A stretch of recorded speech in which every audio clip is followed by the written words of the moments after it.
Salutations à vous, les centaines d'abonnés de Voice of Congo. Moi, c'est Eric Boukoula à la présentation, bien sûr. Bienvenue sur cette tranche politique, une tranche politique qui sera aussi diffusée désormais sur TCTV. Ça, c'est Tech Courage TV.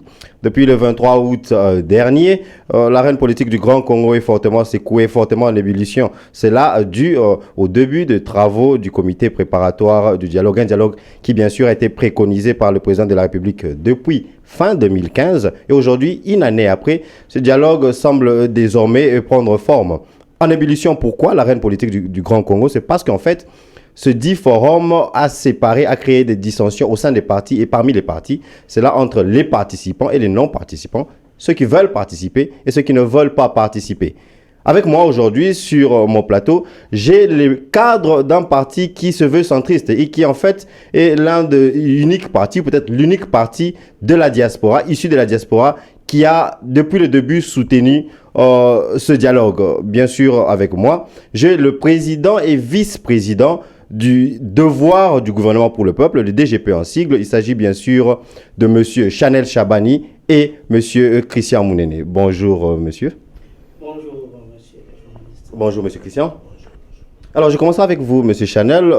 Comme je l'ai dit dans mon introduction, depuis le début, vous avez soutenu ces dialogues. Vous avez plus d'une fois, avec les médias et par d'autres voies, bien sûr, voulu faire comprendre à la population congolaise qu'il fallait en fait prendre part à ce dialogue. Et ce dialogue était la seule voie pour éviter la crise qui s'annonçait dans les années à venir. C'est là avec la fin du mandat du président Kabila. Maintenant que ce dialogue semble prendre forme, quel est votre sentiment en fait? Bon, moi, je suis vraiment très ravi. Je suis très ravi parce que c'était ça notre souhait le début quand les chefs ont préconisé le dialogue. C'est là qu'ils n'ont pas compris quel sera l'intérêt de ce dialogue. Et ils avaient semblé normalement bouder, ils avaient semblé refuser le dialogue, mais par la suite, moi je pense que c'est ce que nous sommes en train maintenant de faire. C'était la seule voie qui devait normalement nous permettre à la sortie de la crise politique. La seule voie qui pouvait nous conduire, mais en fait, il commence à s'avérer, ou il semble plutôt que ce dialogue en fait apporte plus de divisions que d'unité, parce que juste par le début des travaux du comité préparatoire, déjà, il y a des divisions au sein de la classe politique, comme je l'ai dit, la société civile qui a crié à l'échec, à la tricherie plutôt, et déjà on voit des séparations, même au sein des partis. On a certaines plateformes de l'opposition qui déjà se divisent, qui se scindent juste avec les débuts. Ne pensez-vous pas que ce début houleux peut-être signifie un mauvais départ, peut-être en fait signifie que ce dialogue est en fait voué à l'échec? Bon, moi je pense que cela ne peut pas manquer. Il y a eu toujours des problèmes comme ça, mais ce genre de problèmes, ce sont des problèmes à régler à n'importe quel moment. Ce qui est plus important, c'est vraiment de faire l'essentiel. Et l'essentiel, c'est de dialoguer, comme nous l'avons toujours dit. Parce que c'est là qu'ils disent qu'il y a eu des tricheries, qu'il y a eu de ceci, de cela. Moi, je pense que ce sont eux qui veulent normalement embrayer le dialogue. Alors, moi, je pense que ce qu'il y a à faire là-bas, c'est seulement question de prendre conscience et de savoir qu'est-ce que nous allons faire pour normalement éviter à ce qu'il n'y ait pas de complications pendant qu'il y a déjà, les dialogues s'annoncent déjà bel et bien. C'est ça ma façon de voir les choses. Et là, bien sûr, on reviendra vers M. Chanel Chabani, mais très vite, je vais aller vers le vice-président qui est M. Christian Mounene, mandataire en mine et carré, mais aussi avocat. M. Christian, alors que le DGP, comme on le voit, est un jeune parti qui vient à peine de commencer, l'avenir est encore flou, si je peux le dire ainsi, mais vous décidez de rejoindre ce parti. C'est pourquoi? Bon, en fait, comme le disait Martin Luther King, notre vie commence à s'arrêter les jours où nous gardons silence sur les choses graves. C'est ainsi, au vu de tout le monde, on s'est dit, voilà, maintenant que la situation est vraiment houleuse en RDC, nous devons quand même aussi donner quand même aussi notre avis et notre rapport aussi. Donnez votre avis, c'est là en participant bien sûr au dialogue. Par exemple. Le DGP participera à ces dialogues en tant que majorité, en tant qu'opposition, en tant que parti civil, c'est-à-dire société civile. En tant que qui participerez-vous? Bon, nous sommes un parti centriste. On peut s'allier soit à la majorité, soit à l'opposition, selon l'intérêt du peuple. Et dans ces cas, quel sera l'intérêt du peuple selon vous? L'intérêt du peuple est que les pays ne puissent pas plonger dans un chaos terrible. Alors, comme vous venez de l'annoncer, vous venez même de l'affirmer, qu'en fait, vous allez prendre part à ces dialogues, au forum. Mais aujourd'hui, 27 août 2016, les travaux préparatoires, les travaux du comité préparatoire ont pris fin. Mais vous êtes encore ici avec moi en Afrique du Sud. Comment allez-vous vous rattraper? Comment allez-vous prendre part à ces dialogues pendant que vous n'avez pas pris part aux travaux préparatoires?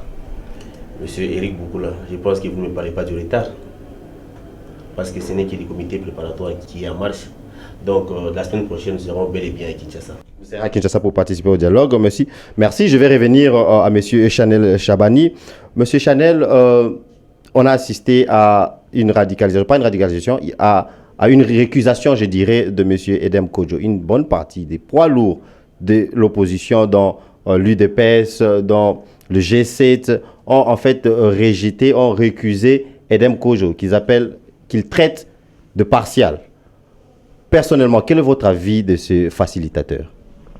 Bon, moi je pense que là, nous devons être un peu trop pragmatiques par rapport à cette question. Du fait que c'est d'abord eux-mêmes qui ont demandé la présence des démons Kodjo là-bas. Et je ne sais pas comment encore ils veulent les traiter de partial. Il faut éviter des prétextes là non fondés. Il faut éviter ça. Ce n'est pas une bonne chose. On dit qu'il a des penchants vers la majorité, vers la MP. Et comme exemple, en fait, quand il avait été annoncé la libération des prisonniers politiques, c'est là comme une demande, comme un préalable de l'opposition pour la tenue de ces dialogues. M. Kodjo, le même jour, tenait, alors que le ministre de la Justice annonçait citer les 24 noms ou 26 qui devaient être libérés. Le même jour, M. Kodjo tenait une conférence de presse avec des membres de la majorité pour annoncer en fait la tenue de travaux préparatoires, sans avoir même vérifié si en fait ces prisonniers allaient être libérés. Ne pensez-vous pas que quelque part, peut-être le vice-président peut répondre à cette question, que quelque part, c'est vrai que M. Edem Kodjo a un peu de penchant vers la MP? Monsieur Eric, je peux répondre par là en disant que en RDC, vraiment, nous cherchons à combattre la personne. On ne combat pas le système. Comme on l'a dit dans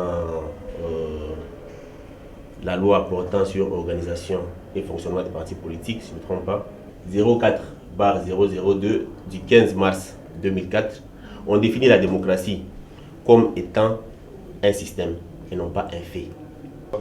Ok, là on continue. Je suis avec, bien sûr, comme je l'ai dit au début, l'un de parti, en fait le seul parti de l'opposition, de la diaspora plutôt, qui a soutenu ce dialogue, la tenue de ce dialogue depuis le début. Bien sûr, c'est le devoir du gouvernement pour le peuple. Ici sur mon tableau, sur mon plateau, je m'excuse, j'ai le président et le vice-président. Monsieur Chanel, je vais revenir un peu vers vous. Il fallait, en fait, l'opposition avait posé des préalables dans la libération de prisonniers politiques, de prisonniers d'opinion. La semaine dernière, le ministre de la Justice, M. Alexis Tamboué, publie la liste de 20 quelque chose de noms, 24 noms, mais il s'est avéré que 20 de 24 noms sont déjà libérés. Ne pensez-vous pas que c'est quelque chose un peu comme le terme que beaucoup utilisent, de la poudre aux yeux, que peut-être peut-être sous Pamba, Mabakou ce n'était pas un peu une façon du gouvernement, du pouvoir en place, du régime en place de se jouer de l'opposition? Non, non, monsieur Eric Boukoula, vous savez, en analysant les choses, il ne faut jamais avoir des esprits sentimentalistes. Il faut essayer un peu d'analyser les choses telles que ça se représente. Quand on a posé cette question-là, c'était une condition. C'était une condition. Que le gouvernement ou la majorité présidentielle a si accepté, ce n'était pas par défi. Ils ont compris pourquoi ils doivent normalement faire cela, parce que c'était déjà prévu que ces prisonniers soient libérés. On a libéré les 20 prisonniers parmi les 24. Et c'est à cause de ces 4 personnes-là que les procédures ou le processus doit s'arrêter. Mais au moins, ça aurait signalé une volonté de la part du régime Kabila de vouloir s'asseoir avec les autres, n'est-ce pas? Mais c'est ce qu'il a fait. C'est ce qu'il a fait. C'est ce qu'il a fait. Ça dépend d'un cas à un autre. Est-ce que vous êtes en train de parler du cas Diomi Ndongala et du cas Moïse Katumbi? Non, non, moi je ne parle pas de leur cas. Mais ne pensez-vous pas que... Ok, la question peut-être que je devais poser, pour vous, pensez-vous qu'il y a vraiment une vraie volonté, une vraie volonté, comme je l'ai dit, de la part de Kabila de dialoguer avec les autres?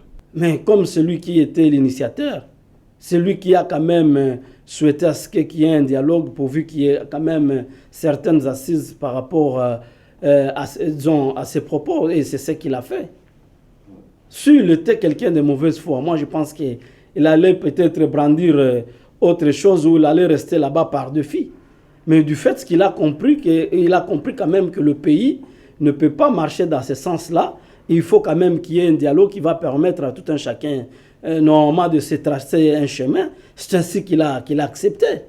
Il a accepté toutes les conditions qui lui ont été données pourvu qu'il y ait quand même un compromis politique. Alors, par-delà de ça, qu'est-ce que nous voulons encore? Moi, je pense que ce qu'il y a à faire, c'est maintenant de chercher comment trouver des assises qui vont permettre à ce que le pays aille de l'avant. On doit cesser avec ce genre de prétextes en accusant les uns les autres. Non, ce n'est pas normal. Ce n'est pas normal. Moi, je suis en train de dénoncer ce genre d'habitude ou ce genre de caractère. Ce n'est pas un bon caractère. Nous devons montrer de quoi nous sommes capables aujourd'hui. Hein? Nous n'avons pas resté toujours comme on était avant, non. Le temps est révolu. Hein? Le temps est révolu. Nous devons chercher quand même à se comprendre et à se tolérer. Je pense que c'est ce qui est plus important. C'est ce qui est plus important. C'est ce qui est plus important. Vous êtes le seul parti de la diaspora qui soutenait ce forum depuis le début. Et aujourd'hui, vous annoncez que vous allez au dialogue. Que espérez-vous de ce dialogue? Quand vous y allez, quelle est votre position en tant que parti centriste, comme vous le dites, mais aussi en tant que parti de la diaspora? Vous êtes né ici dans la diaspora, vous savez les demandes de la diaspora, vous savez ce que veulent les gens de la diaspora. Et vous allez au dialogue aujourd'hui. Qu'allez-vous poser sur la table? Bon, moi je pense que c'est très simple. Hein, parce que jusque-là, on ne sait pas quels seront le fruit de ces dialogues. Mais si une fois que le dialogue nous permettra quand même de mettre la population à l'aise comme c'est la population qui est souveraine, bon, moi je pense que nous allons faire ce qui va être à la volonté du peuple. Donc, c'est ça. Le peuple crie haut et fort que nous voulons l'alternance. L'alternance, quand on parle de l'alternance, c'est bien sûr un nouveau régime autre que le régime Kabila. Est-ce aussi ce que vous voulez? Bien sûr, c'est ce que nous voulons aussi, mais ça doit se passer d'une manière pacifique. Hein? Pas d'une manière là, divers d'hommes, ça ne sera pas une bonne chose. Parce que quand vous regardez un peu, selon le faciès actuel des enjeux de l'ère politique de notre pays, il n'y a que les dialogues qui peuvent permettre à ce que le pays normalement marche. Hein? Il n'y a que les dialogues. Pour le moment, il n'y a que les dialogues. On ne doit pas se tromper. Hein? Il ne faut pas se faire de confusion. Nous devons normalement privilégier d'abord les dialogues. Et après ces dialogues, nous allons voir quelles seront maintenant les dispositions à prendre. C'est ça. Monsieur le vice-président, il s'avère maintenant que les élections ne se tiendront pas en fin de cette année comme il était prévu. Et aujourd'hui, les travaux d'enrôlement de nouveaux majeurs et tout ça, de renouvellement du fichier électoral et tout ça, prendront 2 mois sur mois. C'est peut-être, si pas des années. Quand vous irez au dialogue, ne pensez-vous pas que il faudra peut-être mettre pression sur le pouvoir en place, sur la CENI, parce que selon des experts internationaux, il est toujours capable d'actualiser le fichier électoral dans 4 ou 6 mois ou plus.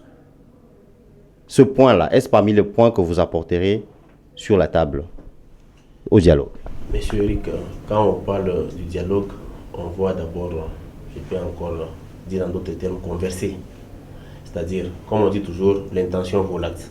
C'est-à-dire que le président de la République a eu quand même la bonne foi de rassembler tout le monde. C'est-à-dire, le dialogue, c'est la mise au point. Donc, je vais aussi en profiter pour demander à tout le monde de soutenir le dialogue. Parce que c'est la seule et unique voie pour ne pas plonger notre pays dans un chaos politique. Encore, Monsieur Chanel, vous étiez passé toujours ici sur Voice of Congo, c'est là l'année passée, ou peut-être en début de cette année, et vous aviez dit clairement que pour vous, il fallait au moins 3 ans de transition. Êtes-vous toujours de cet avis-là? Pensez-vous toujours que 3 ans est suffisant pour une transition? Non, bon, voilà. Quand j'avais normalement parlé de 3 ans, moi je pense que c'était une proposition. Cette proposition, ça pourra être approuvé, tout comme ça ne pouvait pas être approuvé, parce que ce n'est pas moi qui prend la décision. La décision, je pense qu'elle doit être prise par les consentements de tout un chacun qui a pu être congolais. Donc moi, je pense que ça ne sert à rien d'en discuter, parce qu'il y a plusieurs partis politiques. Il y a aussi la communauté, avec l'aide aussi de la communauté internationale. Bon, moi, je pense que la décision qui sera prise au niveau de ces dialogues, c'est ce que nous mettrons en vigueur. Moi, je pense que c'est ça la réponse par rapport à ce que vous venez de me demander. Alors là, bien sûr, nous sommes avec le président et le vice-président du devoir du gouvernement pour le peuple, qui en fait est le seul parti de la diaspora qui a soutenu le dialogue et qui va prendre part à ce dialogue. Alors, je voudrais que vous puissiez regarder dans la caméra de, bien sûr, l'équipe technique qui nous soutient très techniquement aujourd'hui, c'est l'équipe P-Media, et dire à tous ces Congolais de la diaspora, parce que par défaut, déjà, vous êtes représentant de la diaspora, parce qu'il n'y a pas autre parti de la diaspora qui prendra part à ce forum. Donc, par défaut, vous représentez la diaspora. Alors, que devons-nous espérer de vous? Bon, je dois normalement demander à nos chers peuples congolais, à nos chers compatriotes, et tous ceux-là qui vont participer à ces forums de dialogue, qu'ils soient un peu tolérants, consultez-leur, parce qu'il doit y avoir beaucoup de choses. Alors s'il n'y a pas la tolérance, moi je pense que ça va mal partir. D'où je demande à tout un chacun de prendre sa conscience, parce qu'en faisant ces forums, pour moi, je trouve que c'est un signal fort interpellant la conscience des acteurs politiques et la population, normalement, de chercher comment trouver une solution à l'amiable. Parce que dans chaque chose, quand il y a quelque chose qui ne marche pas, il faut toujours tabler. Et en tablant, c'est de là où nous parviendrons normalement à trouver une bonne décision, ou bien un bon compromis. Alors, moi, j'encourage, et je demande aussi à notre bon Dieu, normalement, de pouvoir, normalement, aussi s'y mettre, s'investir là-dessus, pourvu que notre dialogue aille un peu de l'avant et que ça puisse avoir quand même des résultats là un peu trop positifs. Question pour vous encore, Monsieur Chanel. Ce dialogue, comme je l'ai dit, a créé des dissensions sérieuses, des divergences au sein même des partis et au sein de plateformes, notamment de l'opposition. Le cas le plus notable est celui de M. Vital Kamerhe et son UNC, et M. Mwenze Kongolo, bien sûr, qui ont été expulsés, qui ont été exclus de la dynamique de l'opposition pour avoir participé à leur manière à ces dialogues. Quelle est votre impression sur ce point? Bon, sur ce point-là, vraiment, je suis d'ailleurs désolé. Je suis désolé parce que la façon dont mon homologue, Monsieur le Président Vital Kamerhe de l'INC est traité, en tout cas, ce n'est pas de cette façon dont il devait être traité. Pourquoi? Parce que nous sommes sans ignorer que c'est lui qui est et demeure le président, disons, le cofondateur de la dynamique. Alors si aujourd'hui, ces mêmes membres-là de la dynamique doivent prendre une décision pour son exclusion, moi je pense qu'ils doivent un peu revoir. Ce n'était pas une bonne décision. Parce que le président Vital Kamerhe, en prenant part au comité préparatoire, ce n'est pas normalement et qui devait lui demander ce qu'il doit faire. Il est président de son parti, c'est-à-dire il est responsable de lui-même. À chaque décision que le président Vital devait prendre à ce qui concerne le dialogue, moi je pense que ça n'aurait qu'à engager lui-même. Ça n'aurait qu'à engager lui-même et son parti. Alors, cette décision, d'ailleurs, d'où est-ce qu'est venue cette décision-là?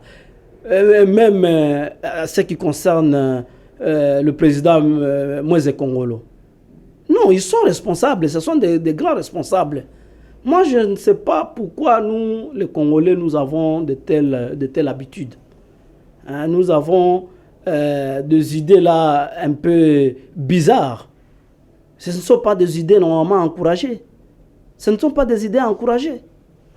Ils sont là, ils sont aussi affectés par la même politique et ils sont là, ils sont prêts à contribuer, à apporter leurs apports au dialogue. Et aujourd'hui, ils seront mal vus. Par rapport à quoi ils seront mal vus? Par rapport à quoi ils seront mal vus? Quels sont les motifs? Pourquoi on les accuse d'abord de quoi? Moi, je ne pense pas que ça, c'est une bonne idée. Moi, je regrette beaucoup. Et d'abord, je compatis avec mon homologue, Monsieur le Président Vital Kamerhe, Monsieur le Président Moïse Kongolo. Vraiment, vous avez notre soutien. Alors, si vous étiez donné la charge de vous adresser à ces partis de l'opposition radicale, là je parle de ceux qui ont refusé de prendre part au dialogue, notamment l'UDPS, le G7, j'en passe. Si vous étiez donné la tâche d'essayer de les convaincre de venir sur la table, quels seraient les messages? Là, c'est dans la caméra depuis Média encore. Bon, je vais d'abord en profiter pour lancer un signal fort. Donc nous devons tous d'abord, premièrement, soutenir les dialogues. Pourquoi? Et soutenir aussi notre cher président, le président Joseph Kabila. Parce qu'il est le premier président à pouvoir organiser les élections libres et démocratiques. La RDC, c'est une jeune démocratie. Si je peux encore une fois me permettre de parler de l'opposition, quand l'opposition, les membres de l'opposition, même pas les membres de l'opposition, les têtes qui incitent nous jeunes à descendre sur la rue. Si vous nous voyez vraiment sur ces plateaux habillés en noir, moi et mon président, c'est parce que la RDC est encore en deuil. Nous pleurons encore nos fleurs à bénir. On n'a plus encore besoin de faire couler le sang au Congo. Si vous voulez que nous jeunes puissions descendre sur la rue, commencez d'abord par ramener vos enfants qui sont là-bas aux États-Unis, qui sont en France, qu'ils puissent d'abord commencer par le faire, alors nous allons devoir aussi les accompagner. Quand on parle du dialogue, on parle de la paix. C'est-à-dire, on doit dialoguer, on doit converser, on doit relever des petits points qui ne sont pas communs. Alors, c'est le moment pour moi d'inviter, d'appeler tout le monde au dialogue.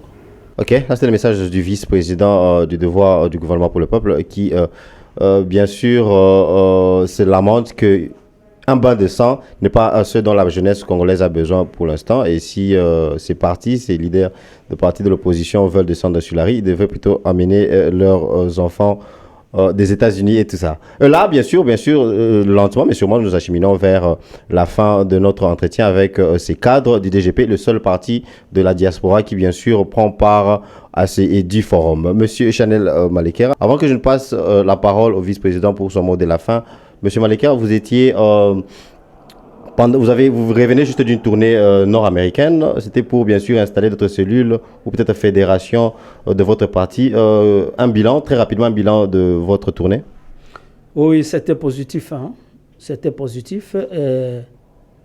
Je pense que l'avenir nous réserve beaucoup de choses. L'avenir nous réserve beaucoup de choses. Ok, monsieur le vice-président, maintenant à vous la parole. Vous avez parlé de la jeunesse. La jeunesse, nous, les jeunes, ne voulons plus de bain de sang, mais maintenant, vous êtes un jeune de la diaspora et une grande partie, et peut-être la RDC est le pays avec la plus grande diaspora dans le monde, si je peux dire ainsi. Bien sûr, c'est vérifiable. Hein. Vous êtes un jeune de la diaspora et peut-être vous serez le seul jeune de la diaspora présent aux assises. Un message à tous les jeunes de la diaspora en France, aux États-Unis, en Afrique du Sud et partout ailleurs qui vous suivent en ce qui concerne ce dialogue. Bon, mon message est celui-ci. Tout jeune vivant en RDC ou en dehors de la RDC doit quand même apporter quelque chose. C'est-à-dire, nous avons besoin des apports. Nous n'avons pas besoin des jeunes gens qui sont là pour, comme venait de le dire mon président, insulter des parents, des responsables. Nous avons besoin des gens qui peuvent apporter leur soutien et qui peuvent aussi apporter leur idéologie, parce qu'un parti politique est basé sur une idéologie, comme on le dit toujours. Et en passant, je voulais aussi demander à tout le monde de pouvoir vraiment soutenir la tenue de dialogue, parce que ne pas soutenir le dialogue, c'est irrationnel. Merci.